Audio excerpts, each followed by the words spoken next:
mau sama-sama memuji nama Tuhan. Tapi sebelum memuji nama Tuhan hari ini, mari sama-sama kita berdoa. Mari kita bersatu dalam doa.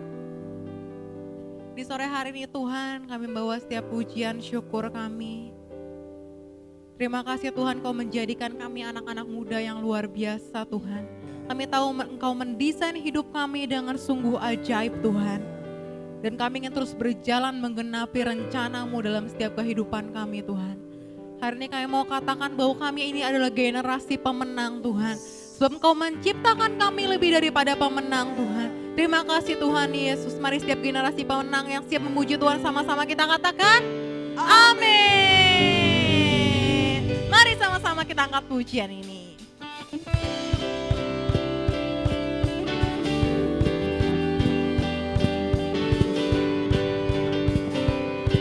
Mari angkat suaramu sama-sama kita katakan. Hai generasi terang, sekaranglah saatnya kita maju di dalam nama siapa? Amin. Hai Laskar Kristus, persiapkan dirimu. Mari maju berperang dalam kuasa namanya. Kita berjuang dan kalahkan semua musuh. Di dalam nama Yesus kita akan dimenangkan. Bangkitlah bersorak kemenangan bagi Allah. Katakan generasi ini generasi pemenang. Hai generasi terang, sekaranglah saatnya kita maju berperang di dalam. Kaulah laskar kemenangan kami Tuhan. Amin. Dalam kuasa namanya, bangkitlah berjuang dan kalahkan semua musuh. Di dalam nama Yesus kita akan dimenangkan. Bangkitlah bersorak kemenangan bagi Allah. Generasi ini generasi pemenang. Katakan, oh, bangkitlah berjuang dan kalahkan semua musuh. Di dalam nama Yesus kita akan dimenangkan. Bangkit dan bersorak kemenangan bagi Allah. Kami nyatakan Tuhan, kami adalah pemenang-pemenang. Oh, bangkitlah berjuang dan kalahkan semua musuh. Di dalam nama Yesus kita akan dimenangkan. Oh, bangkitlah bersorak kemenangan bagi Allah. Generasi ini generasi pemenang. Dengan imanmu katakan, generasi ini generasi pemenang. Oh, generasi ini generasi pemenang. Mari pemenang-pemenang bersorak katakan haleluya. Wow, luar biasa. Mari sama-sama teman-teman kita bersatu di dalam doa.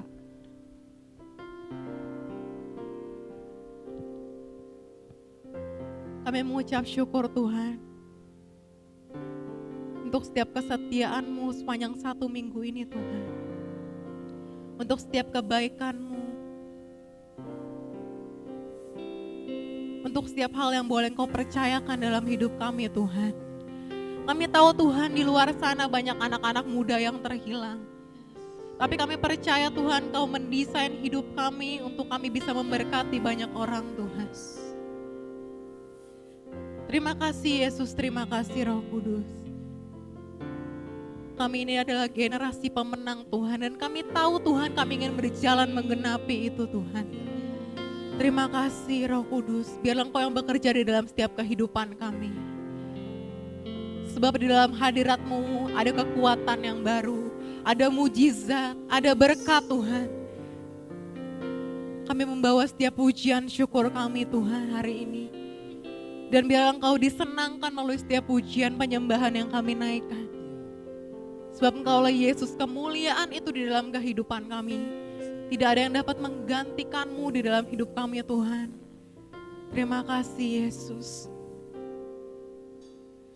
Kemanakah aku dapat pergi, menjauhi Roh-Mu yang suci, Kau sahabat,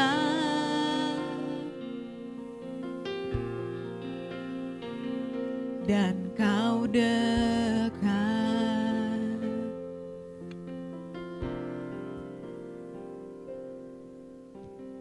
Bahkan seluruh pengabdianku tak bisa membalas kesetiaan-Mu, sungguh mulia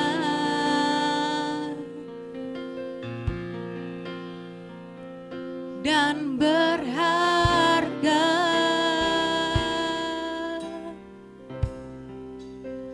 Sungguh besar pengorbanan-Mu bagiku, terlalu dalam untuk dimengerti. Sungguh besar,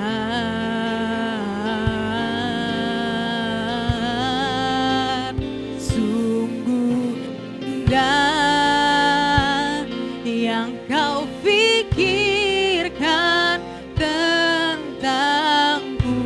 Ya benar Tuhan, tak terselami bagiku. Sungguh indah. Mari anak-anak muda sama-sama kita angkat pujian ini. Ya Yesus, kemanakah aku dapat pergi, menjauhi Roh-Mu. Kalau Yesus sahabat kami, bahkan Kau selalu dekat dengan kami Yesus.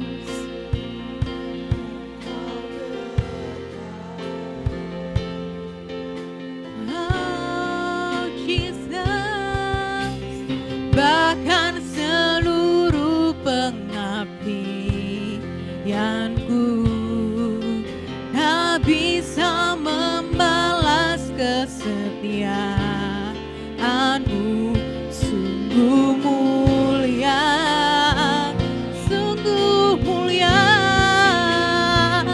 dan berharga. Mari sambil angkat tanganmu katakan, sungguh besar pengorbanan-Mu bagiku, terlalu dalam untuk dimengerti. Oh,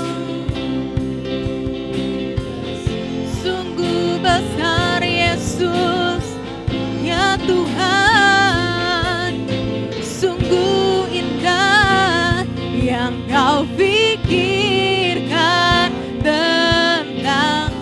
Itu tidak pernah terselami oleh pikiran kami Tuhan, tapi itu yang Kau sediakan bagi hidup kami. Kami katakan terima kasih Yesus, sungguh indah,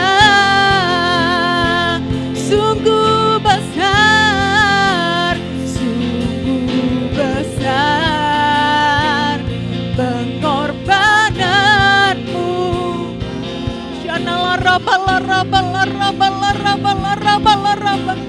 Terima kasih Yesus untuk setiap rencana-Mu dalam hidup kami.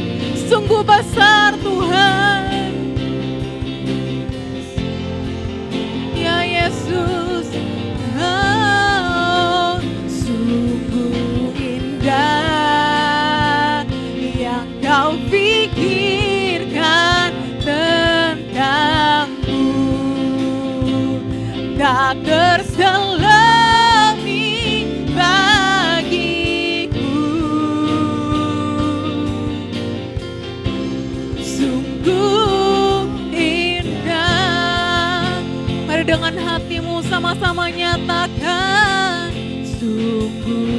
besar pengorbananmu bagi Shanalah Rabba, Shanalah Rabba, la Rabba. Terima kasih Yesus.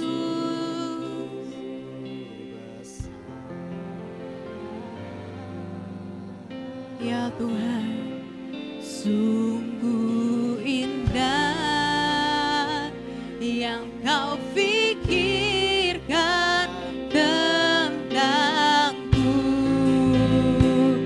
tak terselami bagiku, sungguh indah.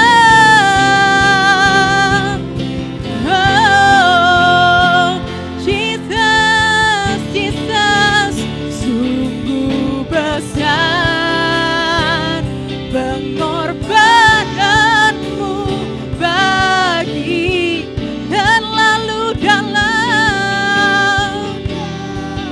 Oh Jesus, Shana la Rabba. Terima kasih Yesus untuk setiap rencanamu, untuk setiap kebesaranmu dalam hidup kami. Jesus, Jesus, tentangku tak terselami bagiku,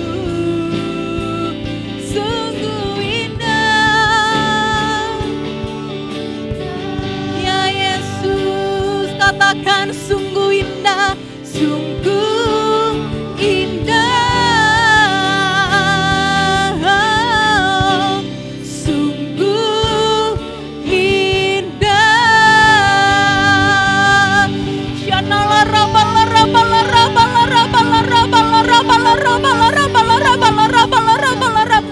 Kau sungguh besar Tuhan, mari bawa sembahmu. Oh, Jesus, Jesus, Shana la Rabba. Oh Jesus, Shana la Rabba. Kami sembah, mari bawa sembahmu, katakan Kau Allah yang besar Yesus.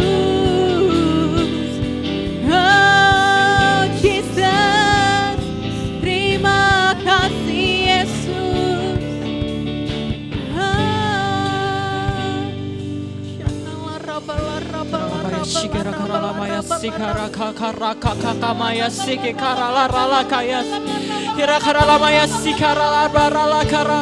Oh, bangkitlah setiap generasi muda.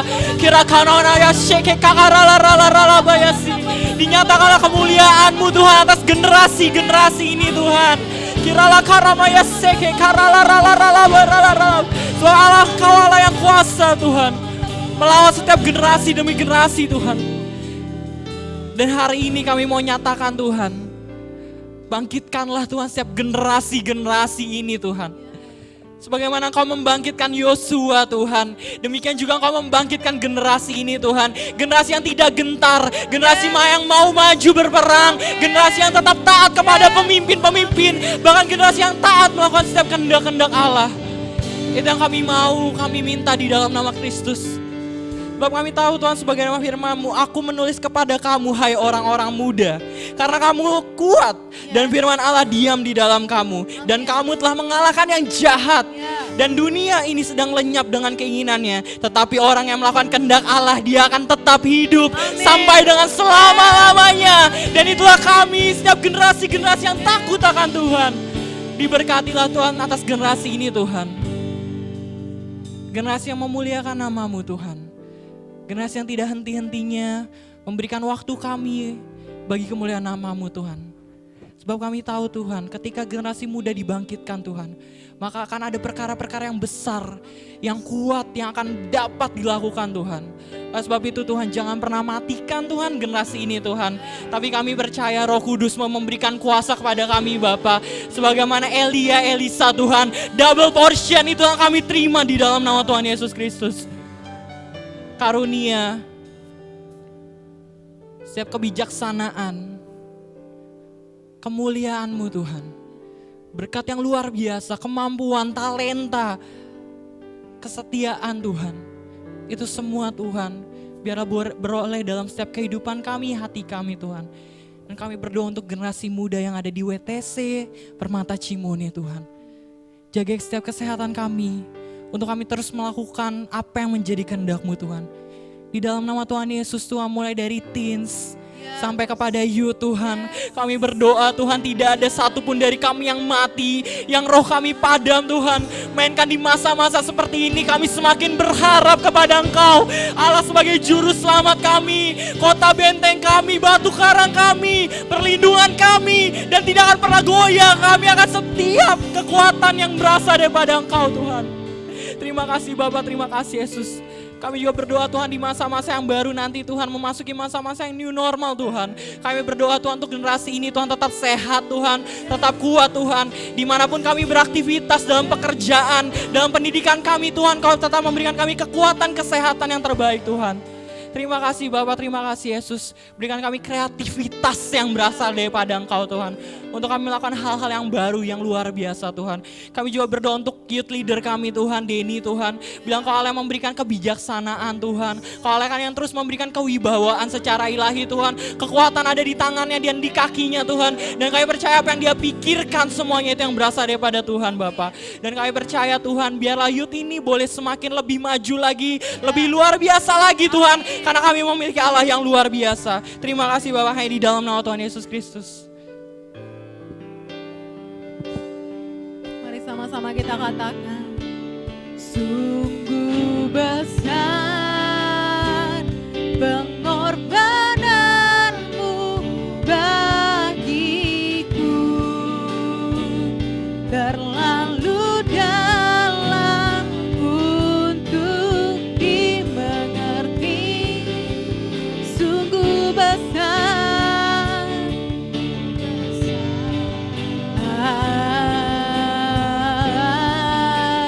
sungguh indah yang Kau pikirkan tentangku, tak terselami bagiku.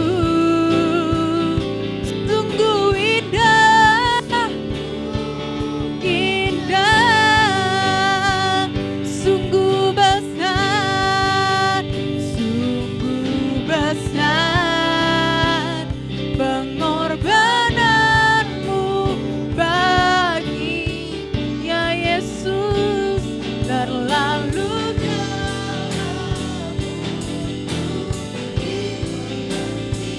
Kami panggil Kau katakan, besar, sungguh indah yang Kau pikirkan tentang, bahkan tak terselami dalam setiap pikiran kami Bapa. Dan kami katakan Kau sungguh indah, sungguh indah, sungguh indah, sungguh indah. Mari sekali lagi sama-sama katakan, sungguh indah.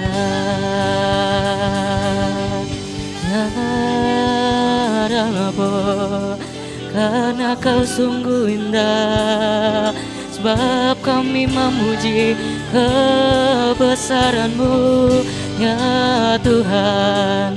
Kindarala bayas yandarala barala barala barala barala barala barala barala barala barala. Kindarala barala barala barala barala barala barala barala barala barala barala bayas yandarala barala. Kindarala bayas yandarala barala barala barala bayas. Ketika kami berkata, Tuhan, kemanakah kami mencari setiap kasih sejati? Dan kami menemukan Tuhan kasih sejati yang ada Tuhan di dalam hidup kami, yaitu Engkau Tuhan kami Yesus Kristus. Dan kami tahu Tuhan, ketika Engkau mengorbankan diri-Mu Tuhan, kami melihat bahwa begitu besar karya dan kasih-Mu Tuhan Sehingga membuat kami terus Tuhan untuk menjadi anak-anak yang merasakan bahwa kami merasakan setiap pegangan tangan-Mu. Kami merasakan bahwa kekuatan yang berasal daripadamu. Kami terus merasakan bahwa Engkau ada dan memimpin kami Tuhan. Menyertai jalan-jalan kami Tuhan, sehingga kami tidak dapat tersandung oleh batu apapun Tuhan. Tetapi kami dapat menjadi anak-anak yang luar biasa di dalam-Mu Bapa. Terima kasih Bapa, terima kasih Yesus, kami bersyukur Tuhan. Kalau sebentar kami mau sharing firman-Mu Tuhan. Kami mau mengerti dan kami mau belajar Tuhan. Biar Engkau yang mengurapi hamba-Mu Tuhan yang akan menyampaikan setiap sharing firman pada sore hari ini Bapa. Terima kasih Bapa, terima kasih Yesus. Kami mau duduk diam dan kami mau mendengarkan Tuhan. Terima kasih. Hanya dalam nama Tuhan Yesus kami bersyukur Tuhan.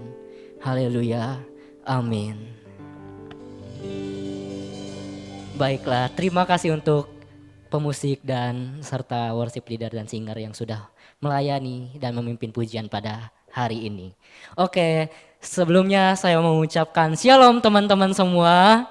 Oke, selamat hari Sabtu semuanya. Kita hari ini akan kembali lagi sama-sama untuk kita mendengarkan firman Tuhan. Nah, sebelum kita mendengarkan firman Tuhan, kita hari ini akan ada sesuatu hal yang berbeda di akhir firman nanti. Dan untuk kita menunggu sesuatu yang berbeda tersebut, pastinya kita mau mendengarkan firman Tuhan terlebih dahulu. Ya, baru setelah itu kita sama-sama mendengarkan dan sama-sama melihat apa sih yang beda pada akhir nanti setelah firman. Ya.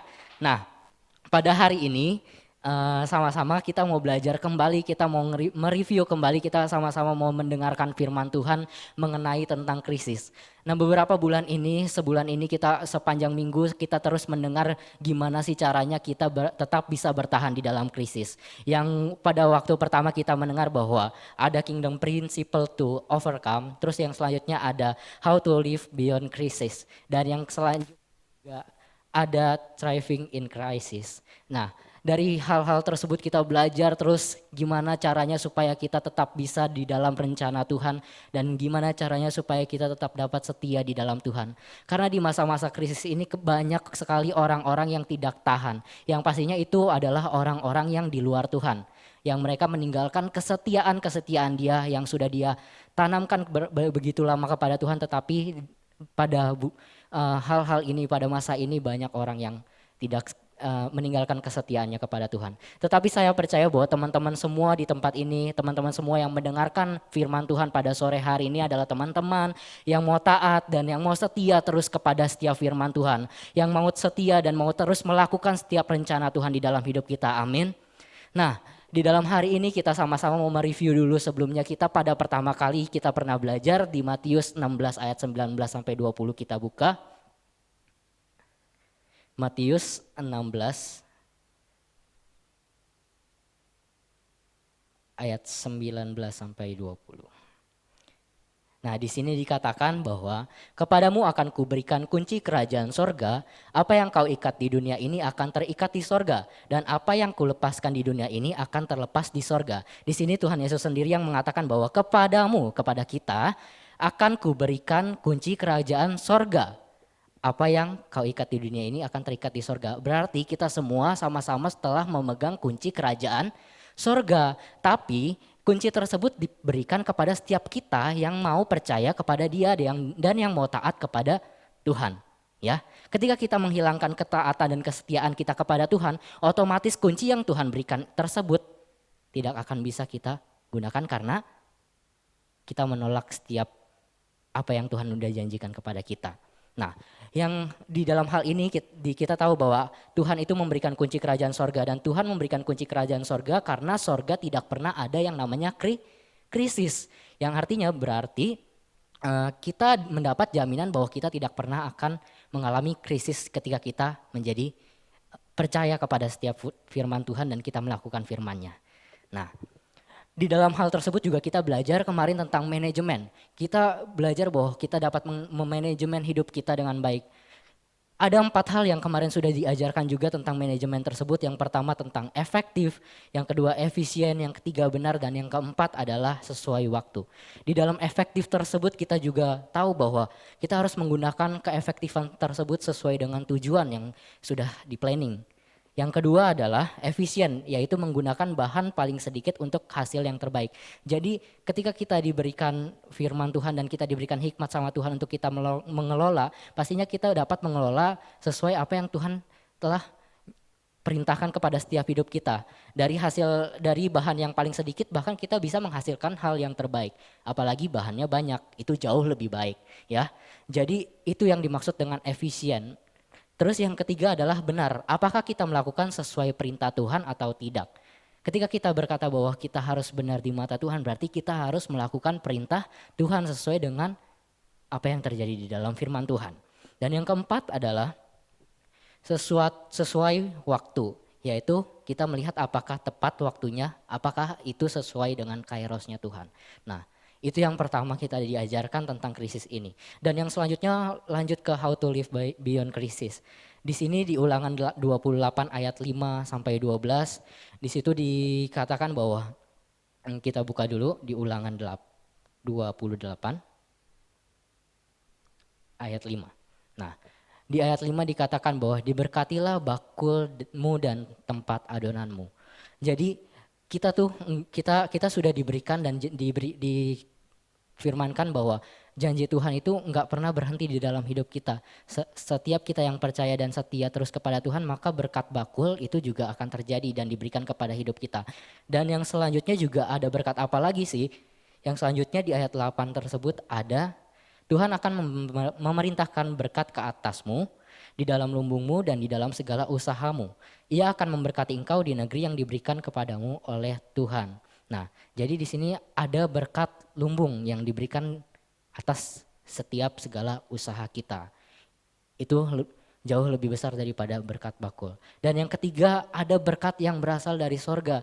Yang ini adalah hal anugerah yang Tuhan berikan di dalam hidup kita, yaitu adalah berkat sorgawi, ada di ayat 12, yaitu Tuhan akan membukakan bagimu perbendaharanya yang melimpah, yakni langit. Langit berkata tentang sorga, untuk memberi hujan bagi tanahmu pada masanya dan memberkati segala pekerjaanmu sehingga engkau memberi pinjaman kepada setiap banyak bangsa, tetapi engkau sendiri tidak meminta pinjaman. Dan artinya itu adalah berkat yang sangat luar biasa. Ketika kita mengalami perjumpaan, ketika kita mengalami hidup dan bertahan di dalam krisis ini, kita percaya bahwa setiap kita yang setia tidak mungkin Tuhan membiarkan kita sampai kita terjatuh, apalagi sampai tergeletak. Dan satu hal yang kita harus percaya bahwa ketika proses ketaatan kita dan kita mengikuti proses tersebut, pasti hasilnya juga akan baik di dalam hidup kita. Enggak mungkin ketika kita sudah melewati proses tersebut hasilnya enggak baik, ya. Nah, sekarang nih yang kita sudah sering bahas di dalam minggu-minggu kemarin, kita sering banget ngebahas tentang yang namanya pohon kurma, ya. Kita sering banget membahas tentang pohon kurma di beberapa minggu kemarin. Nah, kemarin kemarin Jimmy juga sudah sharingkan tentang 4 hal di pohon kurma tersebut. Tapi hari ini kita mau tahu sih mengapa pohon kurma itu dapat tumbuh dan berbuah di padang gurun. Ya. Yang pertama, karena benihnya memang disiapkan Tuhan untuk tumbuh di padang gurun. Itu yang pertama.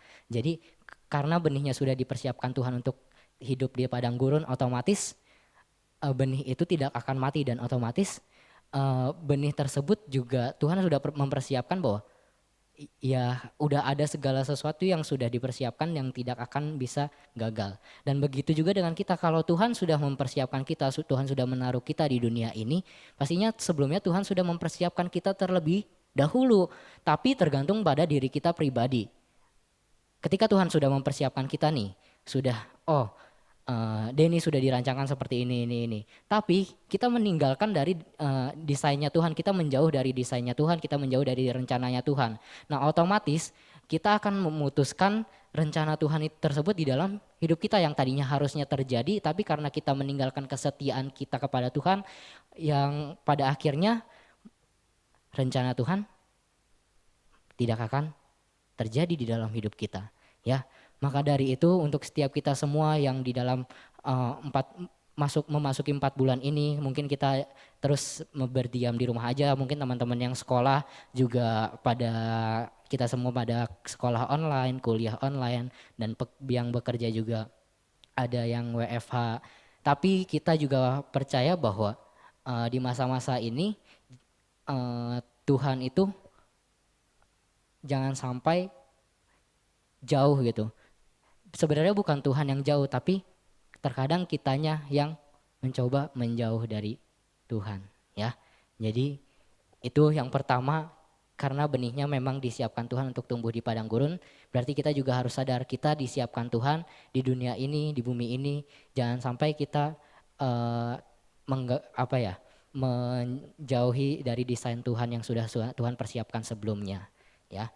Dan yang kedua, di sini persiapan tanamannya berbeda perlakuan dengan benih yang lainnya. Mungkin kalau benih-benih yang lainnya kalau ditanam seperti kalau kita lihat kalau kita waktu SD sering banget kita menanam biji kacang hijau di dalam kapas. Nah, itu akan cepat bertumbuh. Tapi itu tahu bahwa itu juga akan cepat juga layu. Tapi yang kita lihat dari pohon kurma ini, kenapa sih dipersiapkan tanaman ini berbeda dari benih-benih yang lainnya gitu. Bahkan ditaruhnya juga di tempat yang berbeda seperti tumbuhan-tumbuhan yang lainnya. Gitu. Nah, di sini karena maksud Tuhan itu di sini supaya kita tahu bahwa karena benihnya sudah dipersiapkan dari hal yang lainnya, berarti ada suatu hal yang spesial, ada suatu hal yang kita dapat lihat bahwa oh ini yang spesial, bahwa ini yang harus kita ambil dan kita lakukan. Seperti diri kita juga sendiri. Kalau kita sudah tahu bahwa Tuhan menciptakan kita sangat spesial di antara yang lainnya, bahwa kita harus tahu juga bahwa kespesialan tersebut itu yang menjadi poin plus kita supaya kita bisa tetap nggak kalah gitu sama orang-orang yang nggak mengenalnya gitu. Jadi maksudnya adalah Tuhan tidak memberikan talenta kepada setiap kita semua. Pasti ada talenta yang Tuhan berikan di dalam hidup kita, ya. Jadi kalau misalnya ada teman-teman semua yang bilang, kayaknya aku nggak ada talenta deh, kayaknya aku nggak ada kemampuan apapun gitu. Nah itu kan minder sendiri dan akhirnya menjadi depresi sendiri. Tapi kalau kita percaya bahwa firman Tuhan pasti akan memberikan talenta kepada setiap kita pribadi lepas pribadi. Nah, gimana diri kita supaya kita dapat mengembangkan talenta tersebut yang ada di dalam diri kita supaya kita tetap bisa bertahan di dalam krisis tersebut. Nah, di Yeremia 17 ayat 7 sampai 8 kita buka. Yeremia 17 ayat 7 sampai 8. Nah, tadi kan dikatakan bahwa persiapan tanamannya berbeda dengan perlakuan dengan benih yang lainnya. Otomatis ketika kita sudah dipersiapkan berbeda dengan benih-benih yang lainnya, kita harus tetap kuat dan kita harus tetap bertahan di dalam masa-masa kekeringan tersebut. Walaupun kita tahu bahwa masa-masa kekeringan itu adalah proses dan itu berat, tetapi kita juga harus bertahan gitu. Nah, di Yeremia 17 ayat 7 sampai 8 ini dikatakan bahwa diberkatilah orang yang mengandalkan Tuhan, yang menaruh harapannya kepada Tuhan. Ia akan seperti pohon yang ditanam di tepi air yang merambat akar-akarnya ke tepi batang air dan yang tidak mengalami datangnya panas terik, yang daunnya tetap hijau, yang tidak khawatir dalam tahun kering, dan yang tidak berhenti menghasilkan buah. Di ayat terakhir ini dikatakan tidak berhenti menghasilkan buah. Padahal tadi walaupun dia tidak mengalami datangnya panas terik, yang daunnya tetap hijau, yang tidak khawatir akan tahun-tahun kering. Begitu juga dengan kita dapat belajar banget dari ayat ini nih. Ketika kita mengandalkan Tuhan, dan kita menaruh harapan kita kepada Tuhan. Ada dua, mengandalkan Tuhan dan menaruh harapan kita kepada Tuhan. Ketika dua hal tersebut sudah kita lakukan, yang ayat 8 ini akan terjadi di dalam hidup kita seperti pohon yang ditanam di tepi air ini. Bahkan dua hal ini yang telah kita lakukan dari mengandalkan firman Tuhan dan berharap penuh kepadanya, di akhir-akhirnya kita tetap bisa menghasilkan buah. Menghasilkan buah yang tidak pernah berhenti. Di sini di firman Tuhan dikatakan bahwa bukan menghasilkan buah aja, tapi menghasilkan buah yang tidak pernah berhenti. Berarti terus menghasilkan buah dan terus tidak pernah berhenti. Nah, ketika kita menghasilkan buah tersebut pastinya juga kita harus menjadi saluran berkat. Makanya penting di dalam masa-masa krisis ini kita memperhatikan orang-orang yang ada di sekeliling kita juga. Itulah pentingnya komunitas, ya. Nah, di Mazmur 92 ayat 73 dikatakan bahwa orang benar itu akan bertunas seperti pohon kurma. Itu yang minggu lalu juga dibahas tentang orang benar akan bertunas seperti pohon kurma. Maksudnya gimana sih? Kenapa sih orang benar akan bertunas seperti pohon kurma? Kenapa enggak pohon-pohon yang lainnya? Nah, di sini kita belajar bahwa pohon kurma itu adalah berbeda dengan yang lainnya. Kalau tumbuhan-tumbuhan yang lainnya bisa ditanam, yang biasanya ditanam di tempat-tempat yang baik gitu, di dalam pupuk yang baik, yang subur gitu. Tapi kalau pohon kurma ini bisa bertumbuh di lingkungan yang keras sekalipun gitu. Nah, mengapa sih demikian gitu? Mengapa pohon kurma tersebut dapat bisa bertumbuh di tempat yang keras sekalipun? Nah, jadi pohon kurma ini memerlukan waktu yang cukup lama agar dia bisa berakar ke dalam tanah. Dia berakar dan dia dapat bertunas keluar ke atas sampai tinggi. Sehingga ketika dia bertunas keluar, waktu dia menghadapi angin di gurun ataupun mungkin panas di gurun, tapi dia tidak akan pernah mati, ya. Dia tidak akan pernah mati, dia tidak akan pernah layu, dia tidak akan pernah layu seperti tumbuhan-tumbuhan yang lainnya kalau terkena panas terik terlalu lama, ya. Itu makanya kenapa pohon kurma dikatakan bahwa kita itu orang-orang benar yang bertunas seperti pohon kurma gitu dianggapnya. Karena pohon kurma ini memiliki hal yang spesial seperti itu yang dapat bertahan dengan prosesnya. Nah, orang benar yang hidupnya tertanam dalam pelataran rumah Tuhan, yang hidupnya tertanam di dalam firman Tuhan, dia akan terus berakar sampai ke bawah dan dia akan bertumbuh terus sampai ke atas. Yang artinya ketika dia tertanam terus sampai ke bawah, dia memiliki akar yang kokoh, dia memiliki akar yang kuat sehingga pada saat panas di gurun atau mungkin angin di gurun itu yang tidak akan membuat dia tergoyahkan. Begitu juga dengan kita kan. Nah, iman seseorang ditentukan ketika badai tersebut datang. Jadi ketika kita tidak merasakan adanya badai, ketika kita tidak pernah merasakan proses, iman kita tidak teruji. Tetapi ketika ada badai, ketika ada persoalan, ada proses, nah disitulah iman kita bisa teruji. Makanya iman seseorang ditentukan ketika badai datang dalam kehidupannya. Mereka tidak pernah hancur dan tidak pernah meninggalkan Tuhan. Nah, itu yang beriman dan bertahan di dalam proses, dia tidak akan pernah meninggalkan Tuhan, ya. Jadi diperingatkan untuk kita semua nih, teman-teman semua yang mendengarkan firman Tuhan hari ini, ketika kita beriman jangan pernah kita meninggalkan Tuhan, ya. Kalau misalnya kita bilang bahwa aku beriman kok kepada Tuhan, tapi kenapa masih banyak orang yang meninggalkan Tuhan ketika dia berbicara bahwa aku beriman kepada Tuhan, ya. Itu jadi maksudnya ketika kita beriman kita punya akar yang kokoh sampai ke bawah sehingga tidak mudah diombang-ambingkan oleh setiap proses yang ada. Nah, terakhir biasanya di mana ada pohon kurma di padang gurun, di situ juga dekat dengan sumber air. Begitu juga dengan orang-orang yang benar. Dimanapun orang benar berada, di situ juga kita dekat dengan sumber berkatnya yaitu Tuhan Yesus, ya. Jadi kenapa hari ini kita belajar bahwa kita harus hidup benar dengan seperti pohon kurma yang bertunas. Karena itu setiap orang benar pasti akan dekat dengan saluran berkatnya, sumber berkatnya yaitu Tuhan Yesus Kristus sendiri. Ya, jadi kita belajar mereview dari setiap firman-firman kita yang terus kita bahas.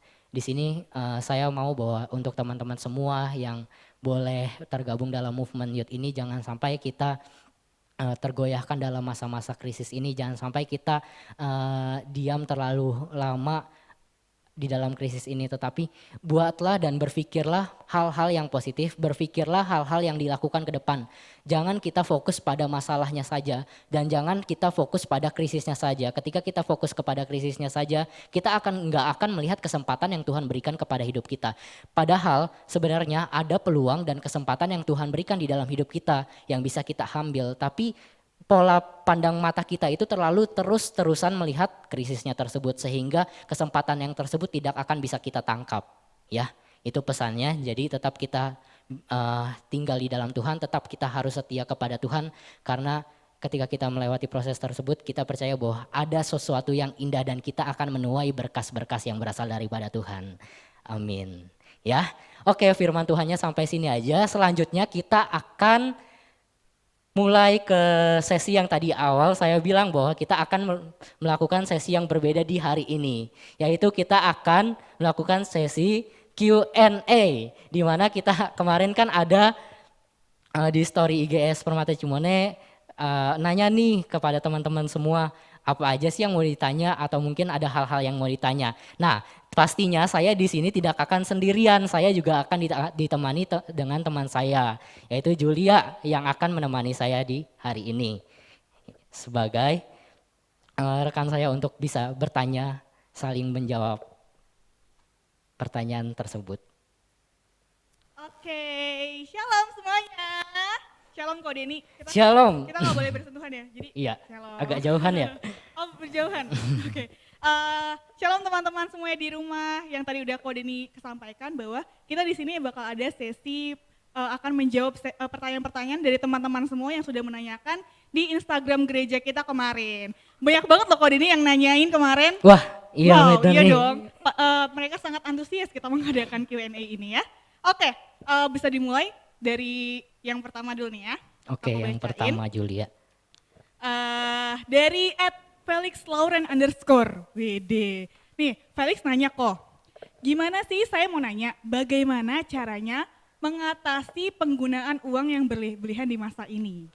Gimana tuh kok caranya? Ini pertanyaan dari Dari Felix. Felix. Ya. Nah, bagaimana cara mengatasi Bagaimana cara mengatasi penggunaan uang yang berlebihan di masa ini? Bagaimana cara mengatasi uang yang berlebihan di masa ini? Oke, Ya. mungkin sedikit itu tips-tips untuk mengatasi kekurangan kelebihan uang, penggunaan kelebihan uang di masa-masa Pemboros. ini, Ya. pemborosan ya. Ya, pemborosan. Nah, bagaimana ya caranya? Kalau mungkin dari saya pribadi nih untuk mengatasi cara-cara pemborosan tersebut atau penggunaan uang yang berlebihan, yang pertama kita kan sudah belajar nih yang tadi mungkin di pertama firman tadi saya bilang bahwa kita ada 4 hal yang kita lakukan bahwa efektif, efisien, benar dan sesuai waktu. Nah, mungkin kita belajar di efektif dulu ya. Di efektif kan itu adalah penggunaan sesuai dengan tujuan. Artinya kan Ya, kita harus betul. menggunakan segala sesuatu sesuai dengan tujuan. Nah, dari sini kita harus tahu yang mana sih yang harusnya jadi tujuan utama kita. Nah, kan banyak nih list-list yang mau misalnya penggunaan uang yang berlebihan itu banyak list yang mau dibeli misalnya ya dari Felix tadi.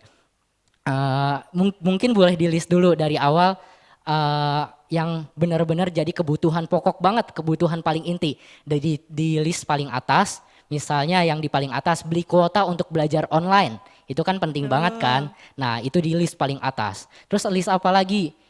Beli buku buat mencatat. Terus di list lagi beli sepatu baru, terus beli baju baru, terus di bawahnya beli kuota buat main game misalnya. Nah itu kan yang paling bawah. Itu kan yang gak berguna banget kan, itu yang gak berguna, itu yang gak bagus. Jadi itu di list yang paling bawah tuh yang main game itu nggak, karena itu nggak terlalu penting. Misalnya kalau bulan-bulan yang lalu itu kita bisa mengeluarkan uang yang berlebihan karena mengeluarkan kuota terlalu banyak untuk main game, itu dikesampingkan dahulu. Jadi yang pertama kita harus mengutamakan inti tujuan kita, yaitu kita sebagai anak muda pastinya kita mengutamakan pendidikan, yaitu belajar. Jadi itu yang harus diutamakan, belajar. Jadi kita mulai mengkategorikan dan mensusun setiap list kita ya. Seperti itu supaya penggunaan uang kita yang berlebihan kita bisa minimalis. Tadi yang kedua efisien gitu. Selanjutnya Julia. Oke, itu aja ya jawabannya dari Felix. Diutamakan untuk melis yang penting terlebih dahulu. Oke, selanjutnya ya Ko Denny. Oke. Nah, selanjutnya nih ada pertanyaan dari Yowan Regina _. Nah, Yowan nanya nih kok, Gimana caranya kita tuh dapat memiliki pandangan yang benar tentang krisis saat ini? Wow, pertanyaan Wow. keren loh. Bagaimana Gimana, Ko? supaya caranya kita Kita memiliki pandangan yang benar tentang memiliki krisis pandangan saat yang ini. benar tentang krisis di masa-masa ini. Yap. Nah, seperti firman Tuhan juga kita minggu lalu telah yang Ibu Gembala kita sampaikan tentang cara pandang kita menghadapi krisis tersebut. Nah, kita memandang krisis tersebut bukan hanya memandang tentang krisis-krisisnya aja, tapi kita harus mengubah sudut pandang kita. Yang tadinya sudut pandang kita mungkin kita melihat bahwa kita terlalu memandang krisis. Padahal nih sebenarnya yang kita perlu pandang adalah siapa? Tuhan yang sebagai sumber berkat kita. Nah, jadi kita harus mengubah pola pandang kita, sudut pemikiran kita supaya kita nggak hanya terlalu memandang kepada krisisan tersebut. Ketika kita memandang krisis, artinya kita khawatir, dan kita khawatir kita nggak percaya pada Tuhan. Artinya kita juga nggak percaya bahwa Tuhan memberkati hidup kita. Nah, jadi salah satunya adalah mengubah pola pandang, sudut pandang kita untuk tetap berpikir dan menyelaraskan pikiran kita kepada Tuhan. Nah, kemarin juga disampaikan juga kan di Yohanes 17 ayat 14 sampai 15. Di situ dikatakan bahwa kita ini kan berasal dari sorga dan kita menerima tunjangan yang berasal dari sorga. Berarti ketika kita sudah dijanjikan bahwa kita menerima tunjangan, ya artinya kita tidak perlu takut lagi karena kita sudah menerima warisan kerajaan sorga. Amin. Ingat, pandang setiap janji Tuhan yang ada di dalam hidup kita, ya.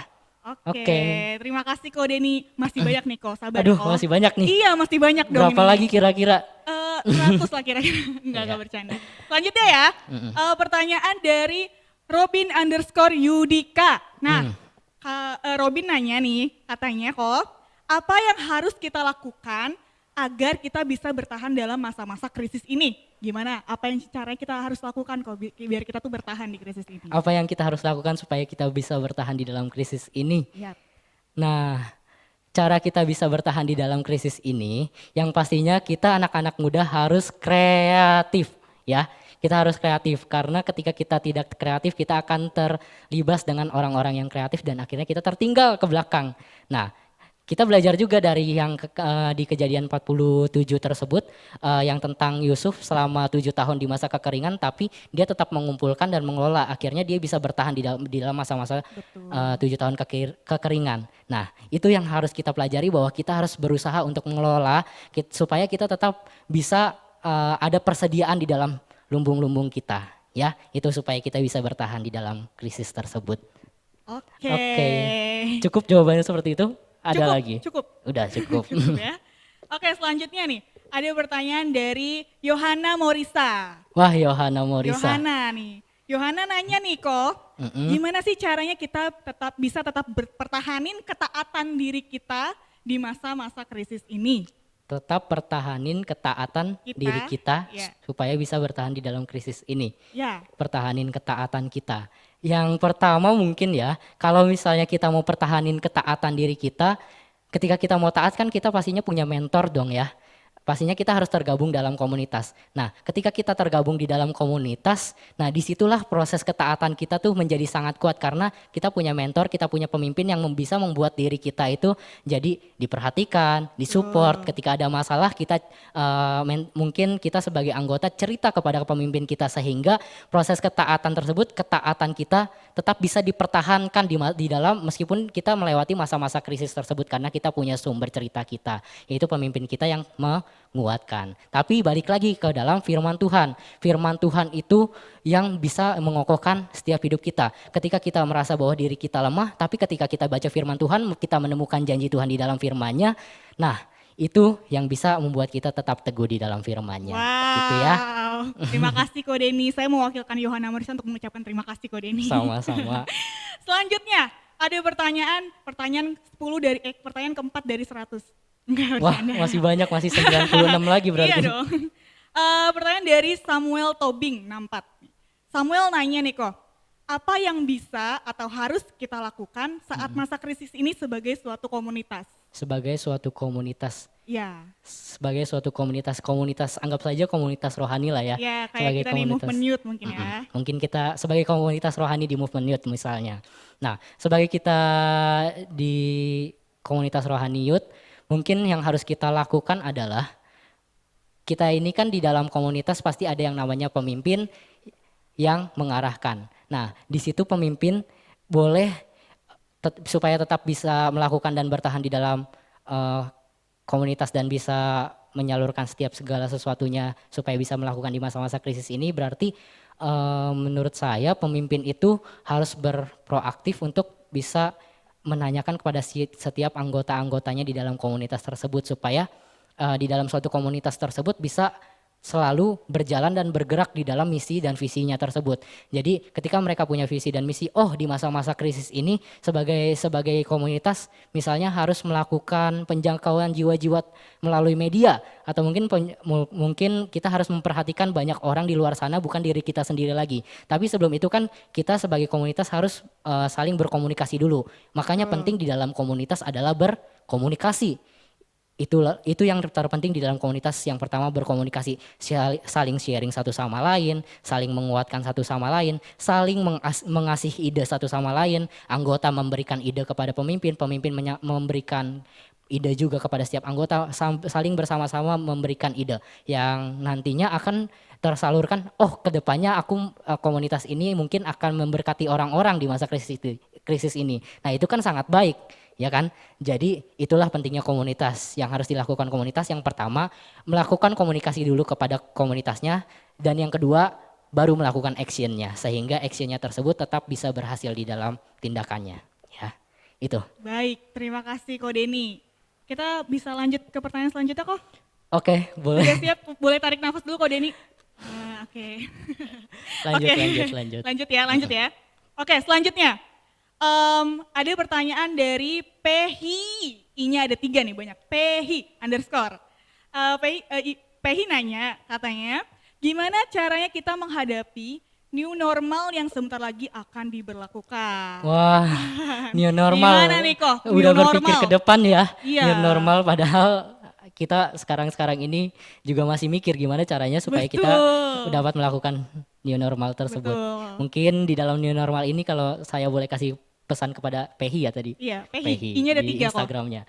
Nah, mungkin yang pertama kita harus ikuti yang namanya protokol kesehatan yang sudah ditetapkan. Itu kan sangat penting ketika kita memasuki new normal tersebut, yang artinya kita juga nggak boleh asal-asalan ya udahlah keluar aja nggak apa-apa gitu. Tapi kita harus tetap mengikuti protokol kesehatan. Kita juga harus berjaga-jaga, dan kita juga Tuhan sendiri kan juga memberikan hikmat gitu kepada setiap hidup kita. Nah, hikmat tersebut juga kita harus minta kepada Tuhan supaya kita tahu apa sih yang harus kita lakukan di masa new normal tersebut. Nah, di dalam masa new normal tersebut saat kita melakukannya kita jadi tahu, oh ternyata aku keluar harus pakai masker. Oh ternyata aku keluar harus tetap cuci tangan, berjaga-jaga waktu pulangnya nanti supaya tetap bisa terhindar dari segala sakit penyakit tersebut. Nah, mungkin ada satu cerita dari sedikit ya. Kalau misalnya nih ya. Banyak juga nggak apa-apa kok. Banyak. Nah, sedikit saja ya. Jadi kalau mungkin misalnya kita kan bilang bahwa positif gitu di dalam new normal, kita harus berpikir positif aja kita nggak kena penyakit. Apakah itu benar? Belum tentu gitu. Kalau berpikir positif aja nggak tentu itu benar. Tapi kita harus berpikir positif dan kritis juga. Misalnya nih, ada seorang gadis yang baru pulang jam 12 malam. Tapi ketika dia pulang jam 12 malam, ya dia positif aja gitu. Dia pulang dengan selamat. Tapi ketika dia melihat bahwa ada orang di tengah jalan, yang satu bapak-bapak megang golok, yang satu bapak-bapak megang kayu, yang satu lagi bapak-bapak megang senjata tajam yang lainnya gitu. Nah, apakah dia tetap bisa berpikir positif? Enggak, pastinya dia langsung merubah pikiran dia jadi, wah kayaknya itu orang mau macam-macam deh. Nah, langsung mulai kritis di dalam pikirannya. Setelah mereka mulai kritis di dalam pikirannya, mereka si gadis tersebut langsung berputar balik, langsung kayaknya aku nggak harus lewat sana, aku lewat gang yang lainnya aja. Nah, itu perlunya berpikir kritis supaya kita tetap bisa selamat dan berjaga-jaga. Ya, jadi bukan hanya berpikir positif saja, tapi harus berpikir kritis juga. Selain bersamakan dengan berpikir positif. Itu maksudnya. Jadi bukan hanya kayak keluar, ya udahlah positif aja, nggak usah pakai masker, nggak bakalan kena. Jangan, tapi kita juga harus pakai hikmat, ya, gitu. Oke. Ada lagi nih? Sudah? Sudah deh sepertinya nih Kak Denny. Udah habis nih kayaknya pertanyaan Oke, kita. akhirnya habis juga ya dan terjawab semuanya ya. Iya udah terlihat semua nih kayaknya ya. Kalau gitu gimana nih kok selanjutnya? Udah. Nah, Udah. terima kasih buat teman-teman semua yang sudah menyalurkan pertanyaan-pertanyaan. Terima kasih semuanya. Mungkin dari teman-teman. pesan-pesan tersebut boleh saling sama-sama menguatkan untuk teman-teman semua. Ya. Mungkin ada teman-teman yang nggak bertanya tapi pertanyaannya ada yang sama nih. Oh kayaknya Betul. pertanyaannya Pehi tadi sama nih kayak ada yang ada di dalam hati saya.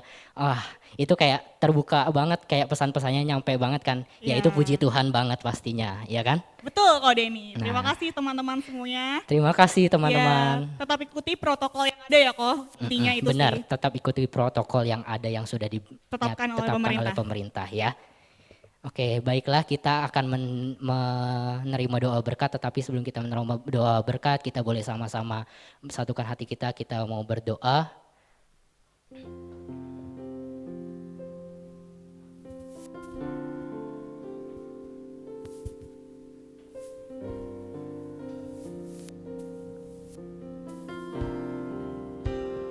Sungguh besar Pengorbananmu bagiku,